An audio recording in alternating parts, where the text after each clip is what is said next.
नमस्ते दोस्तों। इमेजिन कीजिए एक ऐसा शहर जो दुनिया का सबसे अमीर शहर था। सोने के महल, बड़े बड़े बागीचे और बिजनेस का ऐसा हब जहां दुनिया भर के मर्चेंट्स आते थे। ये शहर था बेबीलोन।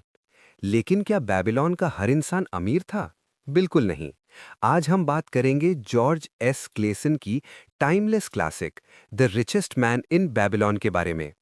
ये किताब सिर्फ हिस्ट्री नहीं है, ये फाइनेंशियल फ्रीडम का एक ऐसा मैप है जो 1926 में लिखा गया था, पर आज 2024 में भी उतना ही रेलेवेंट है। तो चलिए, चलते हैं बेबीलोन की गलियों में और सीखते हैं अमीर बनने के सीक्रेट्स।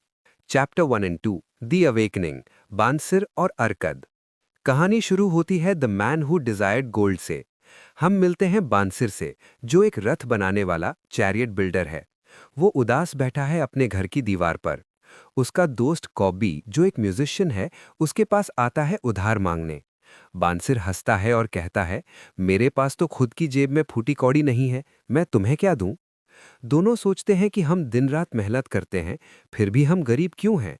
तब उन्हें याद आता है उनका पुराना दोस्त अरकद, जो अब the richest man in Babylon बन चुका है। वो अरकद के पास जाते हैं और पूछते हैं, अरकद, हमने साथ में पढ़ाई की, साथ में खेले, हम तुमसे ज्यादा मेहनत करते हैं, फिर भी तुम सोने में खेलते हो और हम स्ट्रगल कर रहे हैं, क्यों?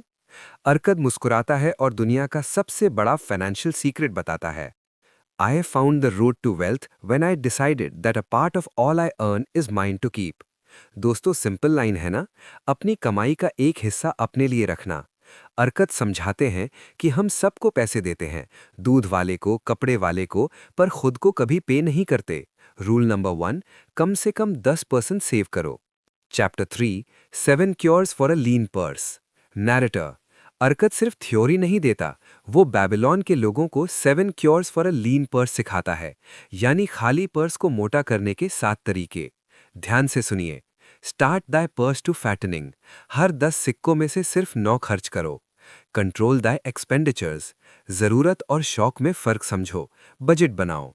मेक दाय गोल्ड मल्टीप्लाई, पैसे को तिजोरी में मत रखो, उसे इन्वेस्ट करो ताकि पैसा तुम्हारे लिए काम करे।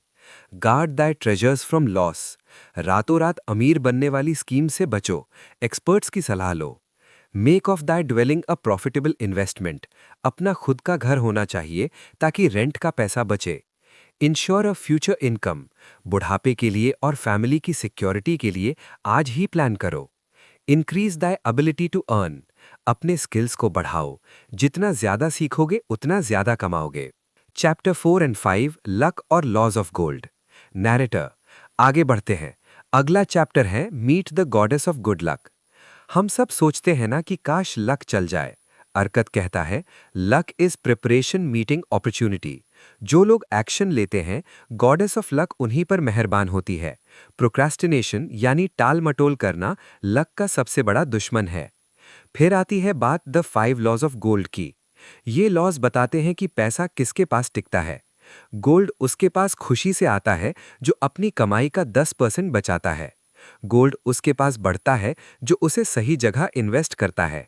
लेकिन गोल्ड उस इंसान से भाग जाता है जो लालच में आकर फ्रॉड स्कीम्स में पैसा लगाता है या उन चीजों में इन्वेस्ट करता है जिसकी उसे समझ नहीं है। चैप्टर 6 एंड 7, रिस्क और प्रोटेक्शन। नैरेटर, अब कहानी में एक ट्विस्ट आता है। Chapter the gold lender of Babylon में यहाँ हम रोडन नाम के एक स्पीयर मेकर से मिलते हैं, जिसे 50 गोल्ड पीसेस का इनाम मिला है। वो कंफ्यूज्ड है कि इसका क्या करे। वो एक मनी लेंडर मथॉन के पास जाता है। मथॉन उसे एक बहुत गहरी बात सिखाता है। Better a little caution than a great regret. अगर किसी की मदद करनी है तो ऐसे करो कि उस मदद का बोझ तुम्हारे ऊपर ना आ जाए। लोन वहीं दो जहां वापस आने की गारंटी हो। इसके बाद the walls of Babylon chapter हमें याद दिलाता है कि प्रोटेक्शन कितनी जरूरी है। जैसे बेबीलोन की दीवारें दुश्मनों को रोकती थीं, वैसे ही हमें इंश्योरेंस और सेविंग्स की दीवारें बनानी चाहिए ताकि मुसीबत के वक्त हमारी फैमिली सेफ रहे। चैप्टर 8 एंड 9, कर्ज और वापसी यानी डेट्स। अब सुनिए the camel trader of Babylon की कहानी। ये स्टोरी है दबासिर की। दबासिर कभी कर्ज में डूबा हुआ था और शर्म के मारे बेबीलोन छोड़कर भाग गया था। वो स्लेव बन गया, लेकिन फिर उसने डिसाइड किया कि वो वापस जाएगा और अपना कर्ज उतारेगा। उसने एक प्लान बनाया। 70% पैसा घर चलाने के लिए, 10% खुद के लिए यानी सेविंग्स और 20% अपने कर्जदारों के लिए। धीरे धीरे उसने सबका पैसा चुका दिया और वापस इज्जत कमाई।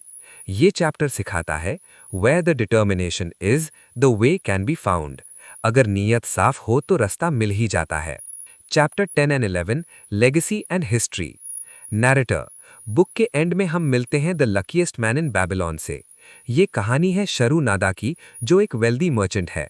वो बताता है कि असली गुड लक सिर्फ काम है। Work is the best friend you will ever have.